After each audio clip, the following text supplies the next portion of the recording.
As you know, Professor Álvaro Barbosa has been working as visiting professor with us for last month.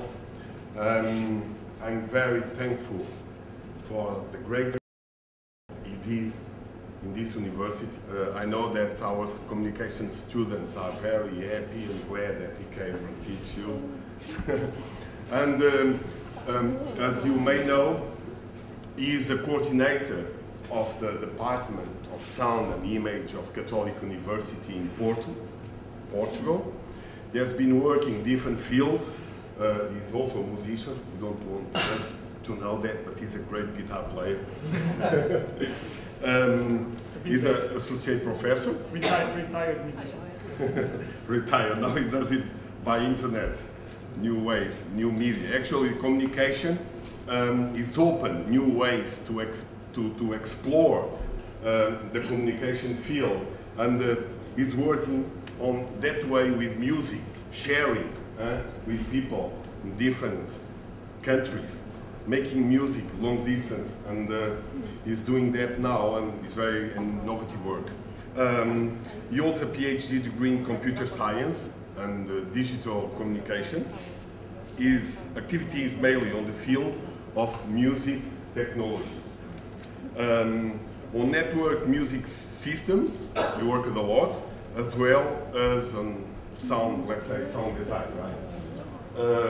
He has developed artistic projects like music composition and also installation design and computer, let's say, animation. And today he will explain how to use technology as a medium itself, as a kind of art expression. The idea of using computer networks as an element in collective artistic, how to generate music and to share, like I said, soundscapes, different system designs, ideas and concepts, approaching this new interaction paradigm.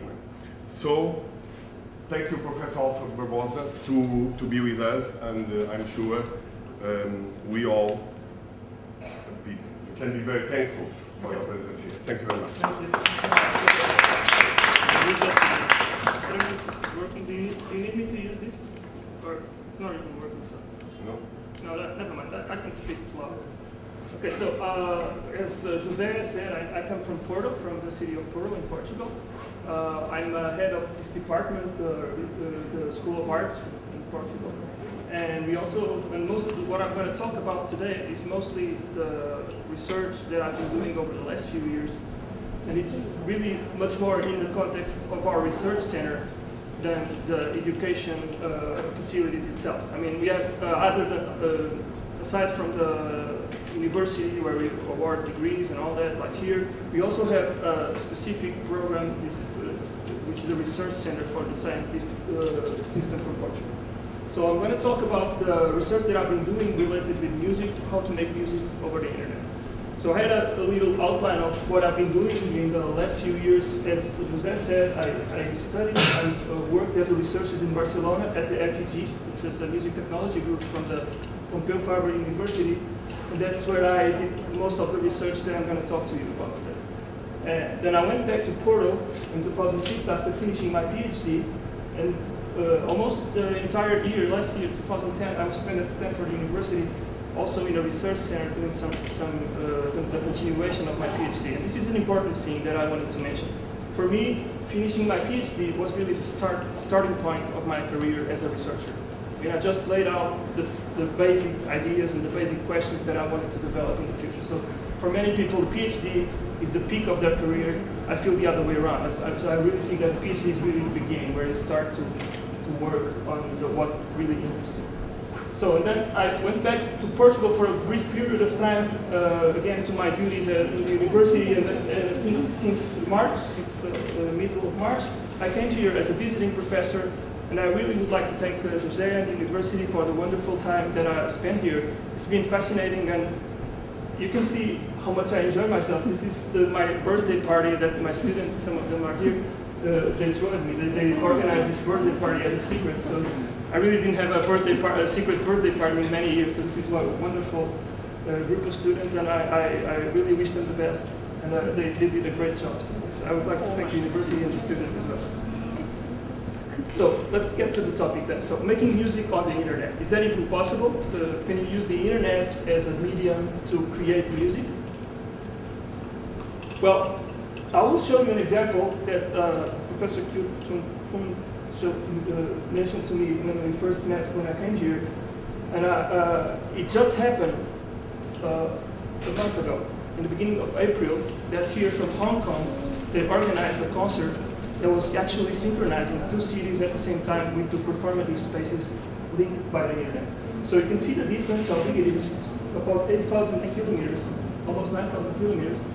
And I have a small video that I could get from the internet that shows you a little bit of what happened. This is a video that was shot from the Berlin side, from Germany. So let's start off so that you can also have a feel to the kind of music that people are doing over the internet. And this is already a statement about what this medium represents in terms of the aesthetics of the music that people do.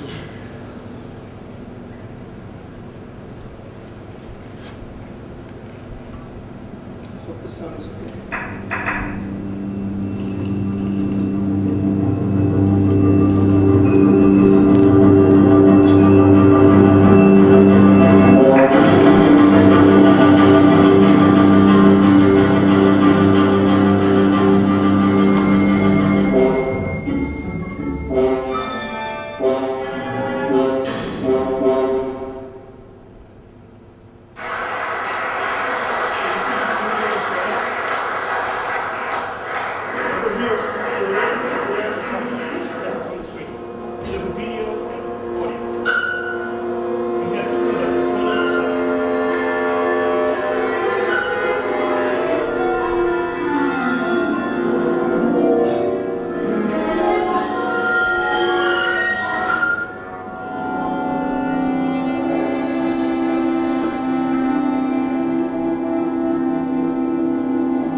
Most of the time, you have internet performances. This is the kind of music you're going to get: avant-garde music, experimental, not very rhythmical, with sound textures. I mean, some people might even not consider this to be real music because it's not in the canons of popular music as most people acknowledge music.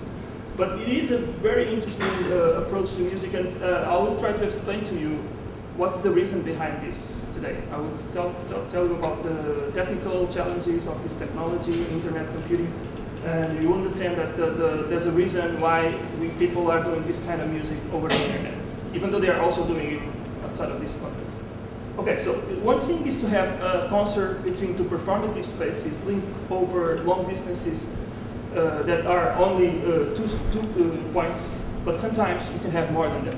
Okay, so in 2008, we organized a conference in our university, Católica Porto, it's a Catholic university, and a concert venue in Portugal, very famous, called Casa da Música, the House of Music. I will talk a little bit more about some work that I've done with these guys in Porto. And the Sonic Arts Research Center in Belfast. And we had a 3-point multi-location performance. Okay, we had 3 different places that were actually performing at the same time over the internet. And this was a very successful event, and this was just to mention to you that this is actually possible. So, in reality, what are we really talking about when we talk about having music created over computer networks?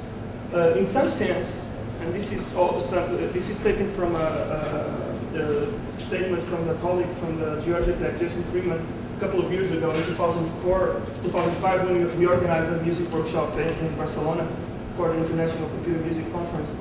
Well, in some sense, you might claim that all music is somehow networked, because in reality, when you have a group of musicians that play with each other, they are interconnecting in some way information that is sometimes visual. They have visual cues from the performance of each other. Obviously, it's acoustic communication.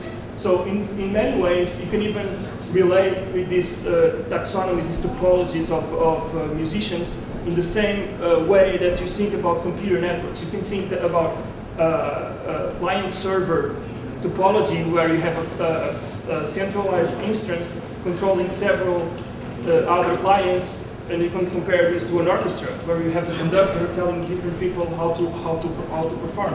And you can think about a peer-to-peer network. Maybe most of you have heard about these peer-to-peer networks, where they became very famous because of the pirate software or the pirate music, where you can download from the internet. All these peer-to-peer, which are each element has the same importance.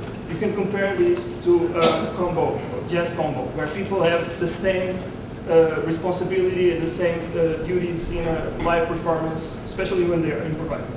So what Jason Friedman was trying to point out with this statement was that when we talk about network music, and that is with a capital N and a capital M, well, capital N is music, big music, but network with a capital N, we refer to the fact that in between these musicians, we have computer technology, network technology.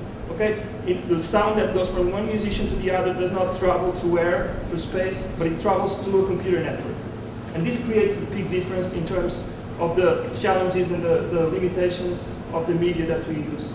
When we have an acoustic space, we don't have to deal what's the biggest problem of all, which is latency, time that the sound takes from one place to the other. So I've been working about this for a while.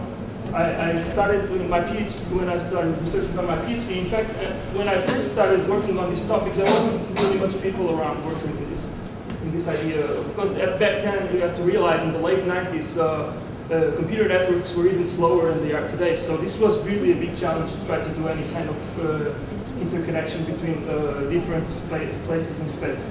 And for most of the work that I did until 2006, and a little bit later, after I finished my PhD, actually got published in this book called Displaced Soundscape. And this book is available from Amazon or any of these booksellers internationally.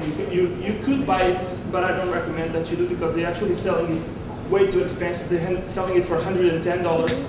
So either you could buy it, or you can send me an email and I'll send you a link to the PDF, and you don't have to buy it. I don't want people spending $110 in a book, which I'm at war with my publisher, actually. I don't like what they're selling books way too expensive. So if you want to learn more about this topic of making music over networks, this book is really, contains most of the research that I've done. And you can read it, and just send me an email, I'll send you the PDF. If you're interested in this topic, you can learn a little bit more from the book. And just to point out some of the research that has been done, and to start thinking about the real problem behind this issue of communicating over networks. When we have a telephone conversation, and I imagine that most of you had this experience. When you have a telephone conversation, there's always, especially if it's a long distance conversation, and in more informal times, but today, for instance, with Skype conversation, you have this problem sometimes, which is the latency. Okay, so you speak, and somehow the other person on the other end will listen to the sound of your voice a little bit later than you're used to in the real space. So some studies have shown that a good conversation with latency in between the peers can tolerate up to 500 milliseconds, that is half a second. So if you have less than half a second of latency, that is, if it takes less than half a second from the sound to get from one point to the other, you can hardly tell when you're having a conversation. But in a conversation, you don't really have to be synchronized, because you're taking turns in speaking. So you can wait a little bit longer, and the other one will take turns. So you get used to this idea of asynchronous communication. However, in music, when you're trying to perform music, you cannot afford this kind of latency. And this has been shown with several studies. This is the main papers that have been published in this area. And they all show that for musical communication, you are in the orders of tens of milliseconds. That is 40 milliseconds, 40, 50 milliseconds. So it's an order of magnitude much lower than the regular conversation. So there's a number of things that you can do related with music that are not strictly limited by this problem. One of these things is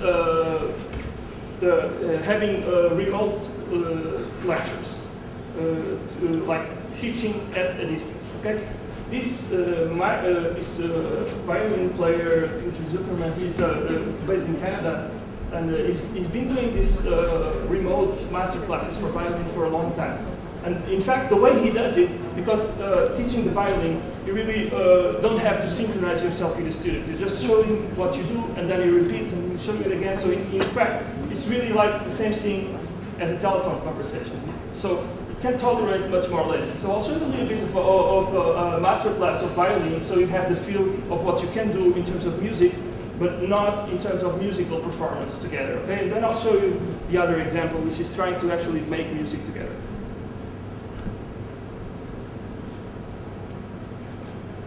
So down at the top, catch. That's the first one.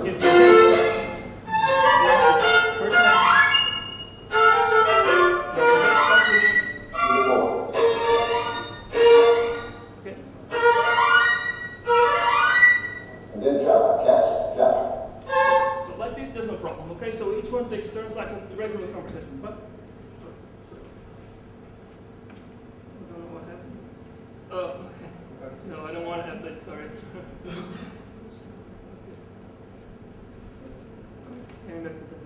Okay, so next thing I wanted to show you is how realistic these sessions can actually be.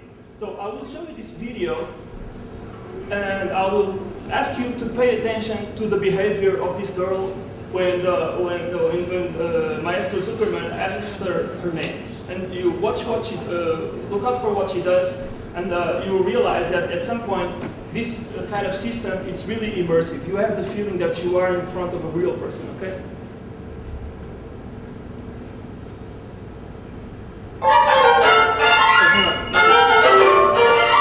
Next video, sorry. This one.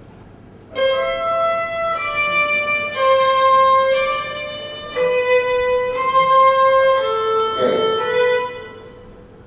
What's your name again? Veronique. Okay, maybe you didn't find anything unusual here, but you might find it strange that he asks for her name, and he didn't get it the first time, and he asks the second time, and she approaches him and says her name. No, she leans forward. And in fact, that doesn't make any sense, because you see, the microphone is over here. So wherever he has the position, doesn't matter. Why did she do that? Why did she lean forward? Because he actually had the impression that she was in front of a real person. Okay? This is a minor detail, but this really shows how immersive an experience like this can be. You can actually really, at some point, you are in a certain level of abstraction that you actually feel that you have a person in front of you, and if you approach this person, you listen better because you're closer to him. Okay, but she was actually talking to a video screen. Okay. Well, now let's talk about experiments of people that try to make music at the performative level. Okay, people that, as the first example that we saw, but these guys were actually trying to make jazz music. Okay, they were performing jazz standards. They were performing in this example, they will be performing a jazz tune called Sunny, very common jazz standard.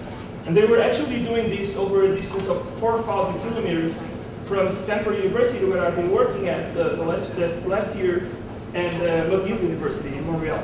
So I will show you a small video of kind of a documentary from the Discovery Channel, where they talk about this new technology and the way they present it to the general audience as a promise to something really exceptional and something really wonderful, that people will be able to actually make music over the internet, almost any kind of music. And then I will show you same event, but it's shot from a video camera from a colleague of mine that was there at Stanford, and that is showing you actually what they didn't show on television. Okay, so this is also about how media can sometimes make things with a certain hype that is not really the reality. Okay. So let me show you. Discovery Channel documentary.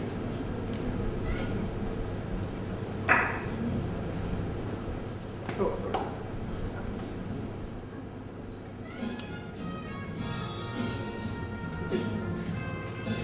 Now, how do you make beautiful music when half your musicians are in a different part of the world? Researchers at McGill University have made it happen. Players in Quebec and California held a jam session, as if they were in the same room. So they tried to sell the idea that they felt like they were in the same room. I'm going to go inside. Musicians on both sides of the continent are getting together to make musical history tonight. That's because Jeremy Cooperstock has brought the two sides together. He's created what he calls a shared reality environment. Musicians hook up by video conferencing system, and there's no delay. Everybody is excited. Remember that he said there's no delay. It's not. We're all very proud of the success tonight, and it's very exciting to be making yet again audio history and internet history with such a low latency video conference system that actually lets people work together or play together, as the case may be. Part of the excitement is what the future holds for this technology is that it really breaks down the borders and the distance between musicians. If I wanted to learn more about Iranian music, for example, or African music, presumably in the future, I would be able to cooperate with a musician who's very far away and learn about music that way. But there are still some technical challenges for Cooperstock and his team. If you're an internet user yourself, you're probably familiar with delays. Well, the main problem of shared reality is internet delay.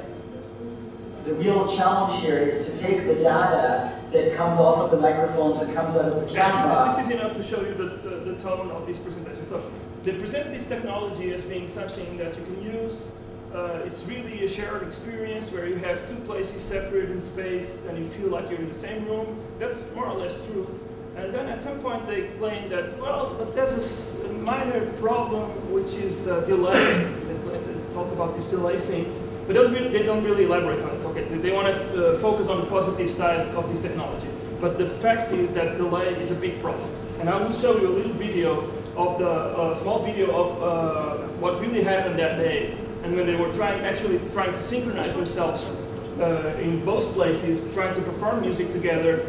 And I don't know how much music training you have, but I've shown this video to many people, and most people can really tell that these guys are not playing well together. They are falling apart. So let's listen to this.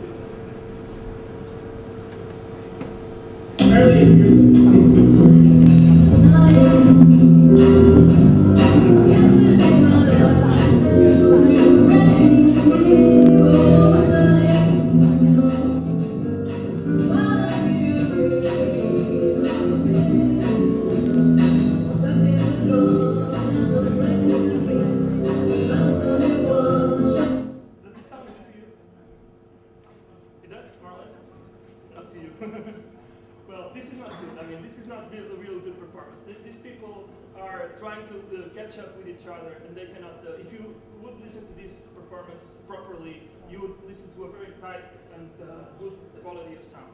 And this is not working very well. If you know a little bit about music, you know that these people are not performing the way they should. And it's not because they are bad musicians.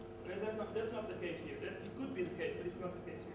Okay, so what happens really? What's the problem with latency? I've been talking about this problem for a while, and I haven't really explained in detail what this is all about. I'm not going to get into too much technical details, but I want you to get a feel of the issue, and I will explain at the end why.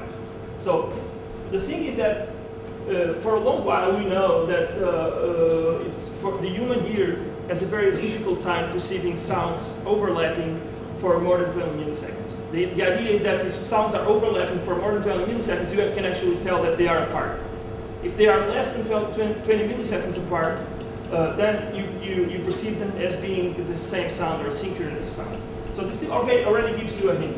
In order for people to perform music together, they have to realize what's happening at that particular moment so that they can react to this event, this musical event. So if you have a beat in that moment, a stroke in a snare drum, you want to react to this snare drum immediately so that you can, in real time, have a synchronous event with this thing. So if you have delay in between these events, things start to get messed up.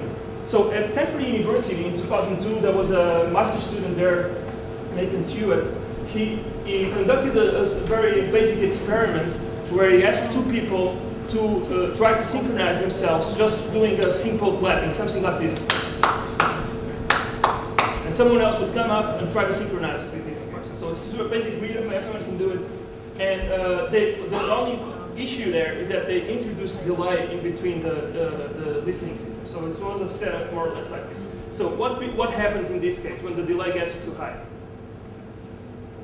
Oh, sorry about that. I have to go out because actually the sound is not here. It's not linked to the power button. Okay. Maybe here's a lab experiment.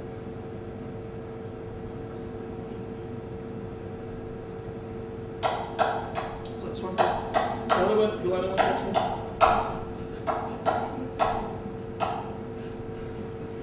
What?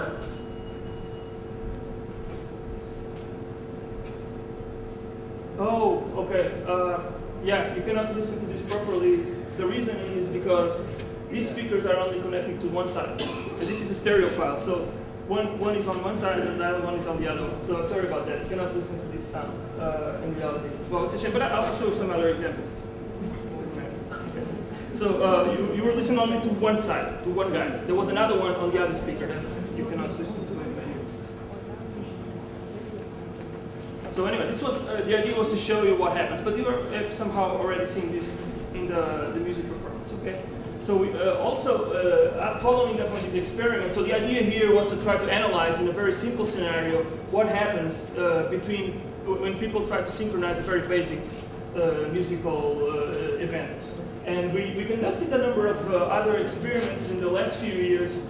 I did one in 2004 in our university in Porto. We had different musicians trying to perform. We came up with some conclusions. I'm not going to get into too much technical detail about this stuff because it's kind of boring, but and I did another one recently in December this year, last year actually in 2010 at Stanford, and we came up with some very exciting conclusions about what you can do to overcome this problem of delay.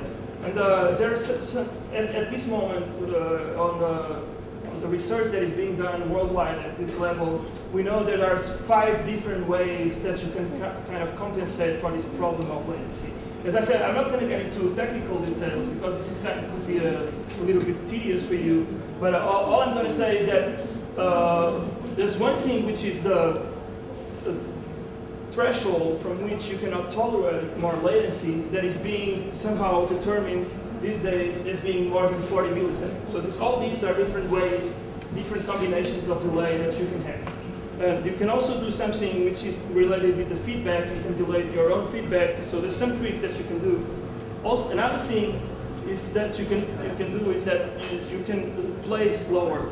There's some research show that musicians can actually tolerate more latency if they perform at lower tempo. So if you play really slow, then you can tolerate a little bit more latency. And this is actually consistent with the fact that you can also, what happens is when you increase the latency, people actually start performing slower, so that they can catch up with each other. So there's some things you can do related with tempo. There's also another thing that you can do, and this somehow is related with this first example that I showed. If you have some kind of music that has a very slow attack sounds, the sounds that you use have a slow attack. This is also it's also better to tolerate latency because if you have a very sharp attack sound, that's not going to work with the latency. So this is just some technical things. I mean, also it has been shown that if you add reverberation, it also helps out with the latency. This is also something that's curious to see.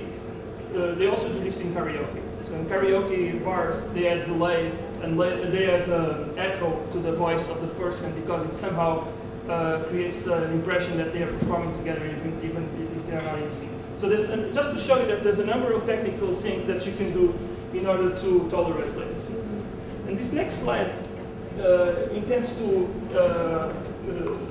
state that all this research that you might find a little bit boring and maybe you don't understand very well what this is useful for.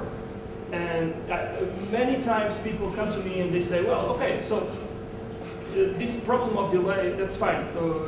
It's an issue, it creates a problem in performing music, but do you agree that in a few years technology will catch up and then delay won't be a problem anymore, and maybe all this effort is useless?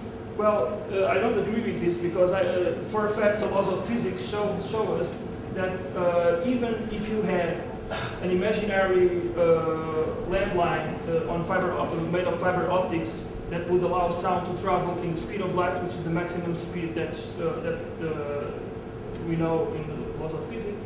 And this, for instance, in this case, from Santiago de Chile to Moscow, even if you could have, which you can't, but if you could have a landline at the speed of light transporting sound between these two cities, if you calculate the time that it would take from the sound to travel from one place to the other, it will still be at 94 milliseconds. And as I showed over here in this graphic, you will see that from 100 milliseconds, it's extremely difficult to compensate. It's extremely difficult to perform music with 100 milliseconds. So this is only to show you that all this issue of all this research that is being done regarding this problem of latency is kind of tedious, it's kind of boring. Someone has to do it. I actually enjoy doing it, but I'm not a good example. But most people don't. Most people want to play and perform.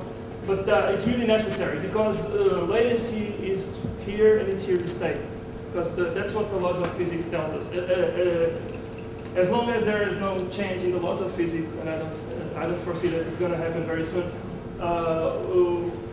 we will have latencies that are higher than what we can tolerate in terms of the performance at long distances.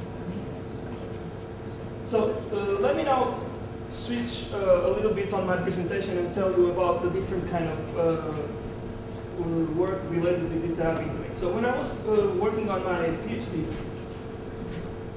one of the first things that I had to do was to do a survey of all technologies that existed related with collaborative practices for musical practices. And I figured out there are a number of systems that are related with music practices that are not affected by this issue of latency, because they're not meant for real-time live performance. So this is a kind of a graphic where you can see 4 different categories of different systems that you can have for music collaboration. Some of these are for music composition, so systems that allow people to exchange and to facilitate composition of music collaboratively. Some are for co-located musical scenarios where you don't have any latency, because in space there's no latency. And particularly this one, that I call the shared sonic environments, this became really the most important aspect of my research. So at some point, I realized that in reality, what the internet is really important, why is it really important, is not because it can provide a connection between 2 performative points. This was possible way before, as you know, the telephone and many other technologies. You know, smoke signs, you could communicate to different points. So in reality, what the internet brought to the world, and it's really what's the main difference point, is this idea of a shared space. So the internet is actually a kind of a virtual space. I don't like to use this kind of words very much, like virtual and this kind of stuff. But that's really what it is. I mean, it's a shared space where people can actually connect there. It's always available. You can meet people on the internet. You can engage in communication experiences at different levels. And this is really, this shared nature of the internet is really what the main difference in our society today. So I was looking at systems that I was trying to see, well, let's see if there are any systems that actually explore this idea of the shared nature of the internet. And actually, back in 2000, there was none. I mean, there was a number of shared systems for regular work, for office work, but none for music. So I decided, okay, this should be what I will develop as my PhD topic. So I envisioned a system that should be similar to a chat room. You know what a chat room is, right? It's a text window where you can log into a virtual space and you can communicate with people by typing text, and you get to engage in many different ways. In fact, it's really exciting to see how people actually overcame some of the shortcomings of communication. Because, for instance, how do you set up the tone for what you've said with text? Okay, you wrote a sentence, and you want to make sure that people understand that you meant this sentence as a joke. And you only have text to do this. You could write, this is a joke. That doesn't make much sense. So what people came up with was this icons, these smileys, and you put a smiley in front of your text, and you know this is a joke, okay? So this is already a way that people were improving on the communication based on text. And I wanted to build a similar system that could have people engaging in communication over the internet, but instead of using text, I wanted them to use music. I wanted them to have an interface that allowed them to create music. And that's when I first started developing my system. But I wanted also to point out that this idea of having an interconnected musical network is not new at all. I mean, even in the late 70s and in the early 70s, these people from the San Francisco Bay Area, they were already doing this kind of stuff. So if you look at my book, there's a lot of research about this. So these early pioneers of computer music, they were actually engaging in networks of computers and exploring somehow this idea that I decided to transpose to the internet. So this is another picture of the League of the Automatic Music Composers from the 70s. And so let me talk to you. Tell you about the system that I developed. So this system is called the Public Sound Object. And in order to explain to you what this is really all about, I will show you this small video that can explain much better than I can. Public Sound Object System is a shared sonic space on the internet, publicly available for any user to perform collaboratively with whoever is present in a given moment. The user accesses the system through a graphical Java interface, which allows him to control the behavior of a bouncing ball that will trigger sound objects in a central server. The audio containing the overall sonic performance of the current users is streamed back to every client instance. The following performance took place on March 31st, 2005. 3 geographically displaced users entered the system simultaneously, communicating acoustically over a maximum distance of 6,424 kilometers, and facing communication latencies in the order of hundreds of milliseconds.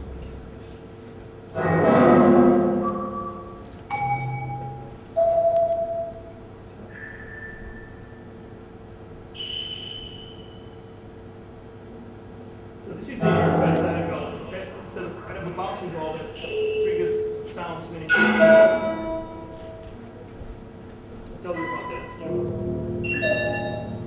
Again, you listening to this kind of musical sound, I wouldn't really claim it to be music, but I'm sure most of you will agree that there's kind of a musicality to it.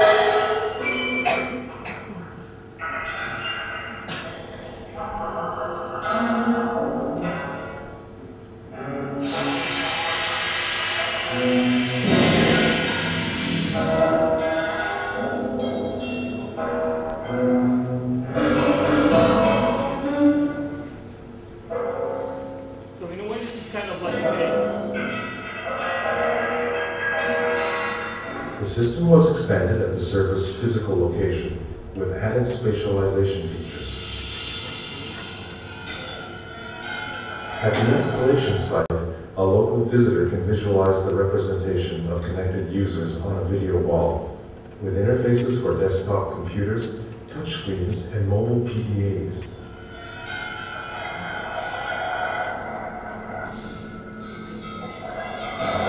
The trial system was fully installed in 2004, from October the 7th to the 13th, at Porto's School of the Arts, and was tested by over 200 users on-site and online. Okay, so this gives you an idea about the system. So one of the issues that many times rises is this really a musical instrument? I wouldn't claim it to be a musical instrument as much as I wouldn't claim a wind chimes to be a musical instrument. Do all you know what a wind chimes is? In Portuguese, it's espanta-espíritos. Do you know how to translate that? Cantonese? No. Wind chimes. These things that you, with the wind that blows and creates some kind of. So wind chimes is not a musical instrument, obviously, but most people would agree that it creates a musical sound. Okay, so it's not really what you can do with the wind chimes. It's not, maybe not music, but it's musical. And that's really what I wanted to achieve with this. So I wanted an interface that people could create musical sounds and that they could have some control about these musical events, and that they could use it as the input device for this imaginary chat room where instead of text you would input musical sound. Okay, so I came up with this idea of this bouncing ball system, which actually is not my idea at all. I mean, I just learned about this amazing work from the Masaki Fujiyata and Yoshi Furukawa, which are two Japanese researchers that were working at the time in '99 when I learned about this project at the ZKM, which is a media museum in Germany. And they have these incredible interfaces to create rhythmical structures with bouncing balls around. So I figured, well, this is really the kind of interface that I could use in a network system as an input device for musical. So there was several stages for this this device, this interface. This is the latest version where you have actually some trails and you can create some textures with different sounds. And it's kind of interesting. I can show you if you want. It's actually available from my website. You can download it and you can use it to perform anytime. So this interface is actually kind of nice because it's what I usually call a kind of a behavior-driven interface. It's an interface where you don't have like a piano where you hit the key and you have an immediate feedback from what happens.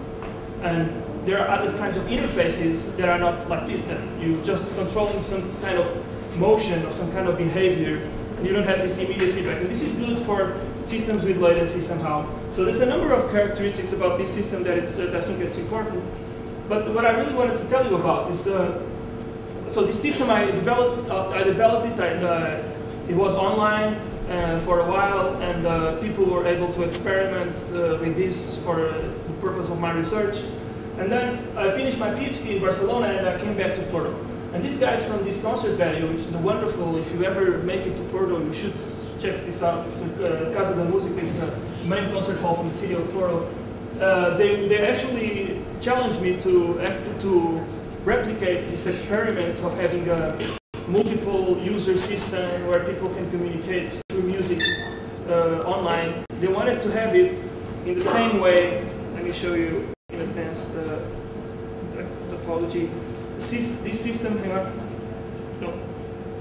Okay. They wanted to have the same idea but applied to their hallway. So this is the schematics for the House of Music, and these are the hallways. They wanted to have different terminals with my software all around, 10 terminals all around the House of Music, where people could actually, while visiting the building, they could engage in a performance. And they would maybe, someone comes here and starts performing in one of these bouncing ball interfaces, and someone else is here, and they only see the bouncing balls from each other, and they don't actually, and they listen to what they're doing, and they react accordingly with the sound, but they don't see whoever is on the other side.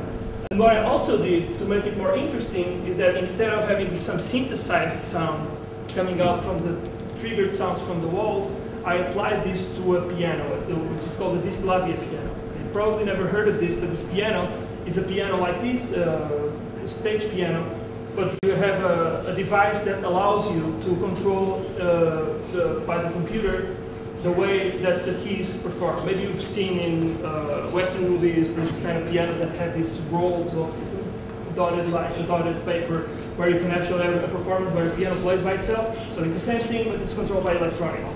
So I had the sound of the bouncing balls triggering the sound of the piano instead of having the synthesizer. So it's made it really more interesting for people because they had acoustic sound and they could relate how this interface, this software interface, could actually control a piano, which is something that everyone can understand and can, as a musical instrument. So there was no issue there.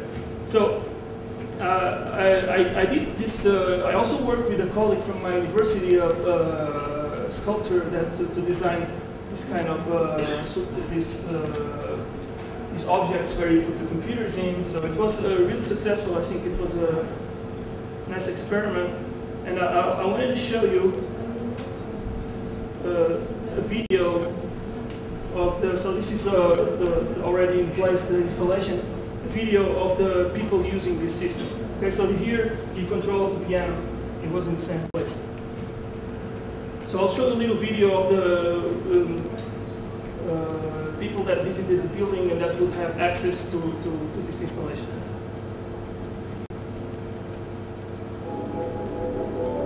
Again, the sound is too low.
Just to mention that this was there in Casa de Música for 2 years, and after 2 years he asked me to design this same system as a permanent installation. So it's actually still there. If you go to Porto, you can visit it, you can see this installation there.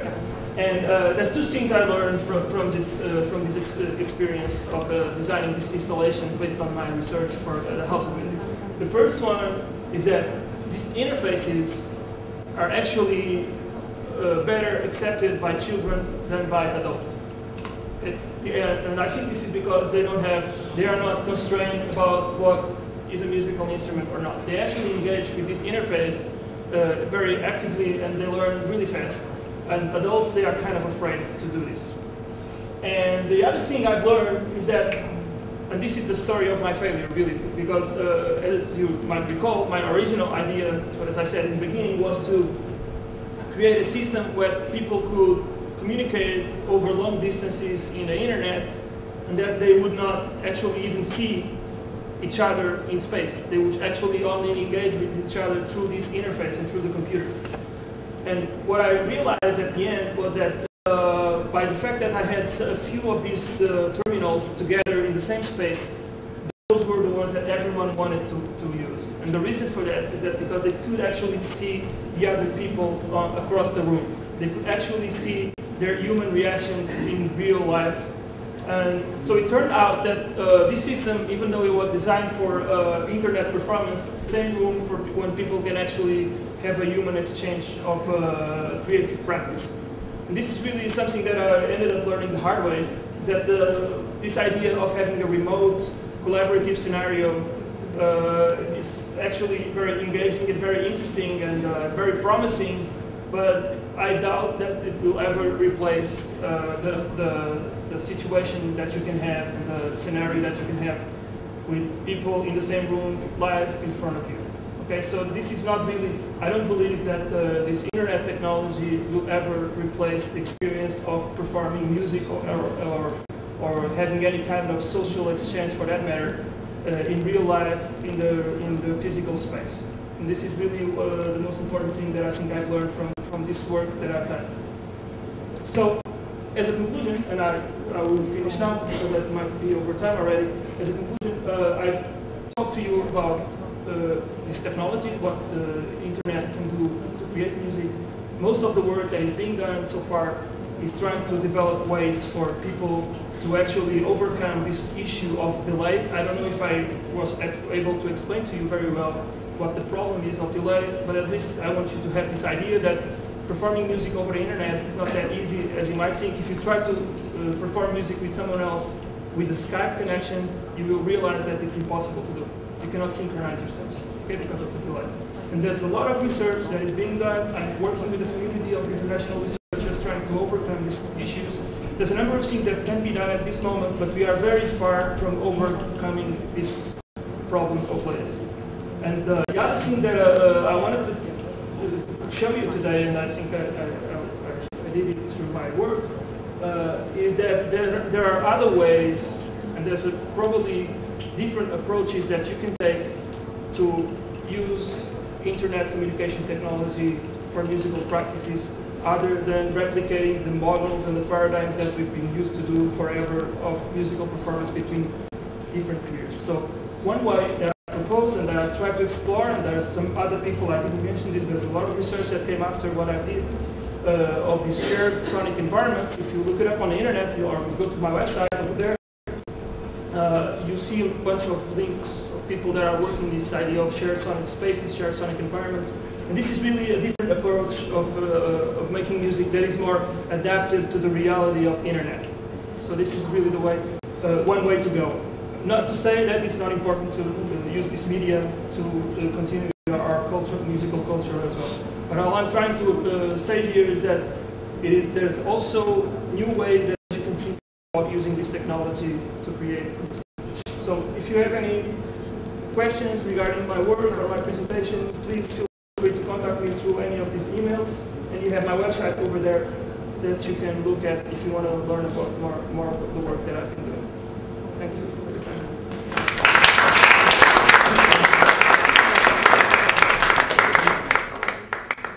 Thank you, Professor Álvaro, for this amazing talk. Now let's open the section for questions and answers. Who would like to start? Okay, Andre, you first.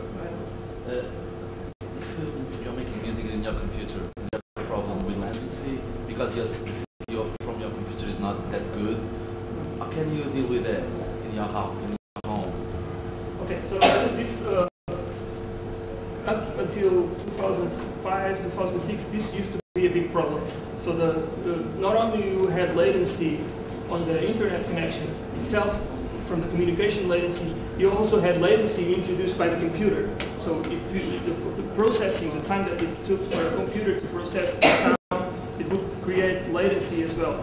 So, and this was a problem not only for communication between peers, because it added to the latency of the network, you had the latency of the computer, but also for real-time performance with computers. Because if you want to have a real-time effect that would transform sound in real time, you would have latency, and you cannot also not perform well with latency to your own feedback sound. But the good news is that that kind of problem is actually being overcome. So you might have heard about a law called the Moore's Law. Moore's Law is a law that tells you that every 2 years the amount of computing power from these devices is duplicated. So this is still happening, and ever since the early times of technology. And even though these days you're not really seeing much more computing power coming from the computers, you're seeing the same computing power coming to smaller computers, which is really the same. The smaller computers, but the technology is feeding on smaller devices. And the reason why we started working on reducing the size and not enhancing the speed of computers is that the problem that you stated is already overcome. So this computer is a dual-core processor, and it can really provide 0.2 milliseconds of 2 milliseconds of latency. I'm sorry, 2 milliseconds of latency is less than the latency that it takes from my voice to get from here to the door. Okay, so we are used to actually some studies show that zero latency is worse for musical communication than some latency. Because in the real world, we do have latency. There's latency in the propagation of sound in space. Okay, so the short answer to your question is that today technology solves this problem. Computers, like my mobile phone, has more computing power than the first spaceship that made it to the moon. So this really is not a problem. The problem is communication, the time it takes for data to go from one place to the other. And even if it goes really fast, we have the limitation of the speed of light. And for the size of our planet, it's still too much. Buy a better computer, that's it. Yeah, in your case, yeah, buy a new computer. With a new computer, you won't have that problem. Next question. Any other questions? I apologize if I was speaking too fast. Because, I always have so much to say. I have a question. So, okay, we are used to listen radio online, right? Even if there's a delay, it doesn't matter because when you are listening to it, it's fine, right? Yeah. But I can guess if you want to do some collaborative DJ, is out of the question, right? Unless, okay, using slow tempo, but I mean for normal music. Yeah, okay, so it's a good question. So exactly, so one thing is to collaborate, having two people engaging in an interactive collaboration in music. A totally different thing is broadcasting, which is someone at one point sending sound to another point. So this has been done many times in the past, so it's no problem there. If the sound gets there a few milliseconds later, it doesn't matter because it's just, you could listen to it a few milliseconds later, but that's fine. So when you try to perform music, real-time music, where you have to actually exchange information in real time, that's when the problem comes. DJing this kind of music is actually it's a very good music to play with latency. And the reason for that is that most of the work that DJs are doing today, and this is it's also related to what we've done with the students here in our musical project. So one way to make music today that is very popular is to use loops, loops of sound. So these loops of sound is some small sequences of sound that can be repeated and that makes sense. And the fact that you use loops may allow you to tolerate a lot of latency because if you are in one place and you're playing the loop again and again and again, and if some other guy somewhere, as long as it's synced with your beat and he's actually coming up with a loop a little bit later, but it comes on the next loop, it's fine. So I'm hoping and I believe that in the future there will be something called internet music, something that you will listen to and you'll know, okay, this music was somehow music designed to be performed over the internet because it has a number of characteristics that relate to this media, to this space.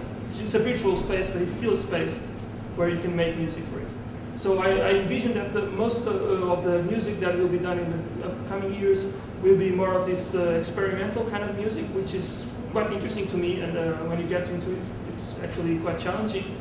I don't believe that you will find this media to be very effective for popular traditional music paradigms. This is not going to work as far. You can maybe rehearse to these songs. You can rehearse because you can actually tolerate bad sound quality, slow tempo for rehearsal. But for live musical performance, I don't think this is going to be happening anytime soon. And if you add to the equation not only the laws of physics, but the fact that most of the communications that you're doing these days are based on satellite communication. So you really have huge latencies from the information going through all the atmosphere to the satellite and coming back. It's even worse than what I showed in reality.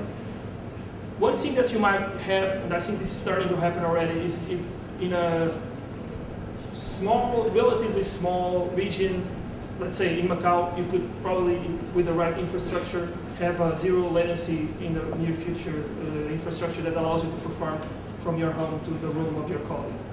Okay, in a small city, maybe in a small country like Portugal, this will be possible.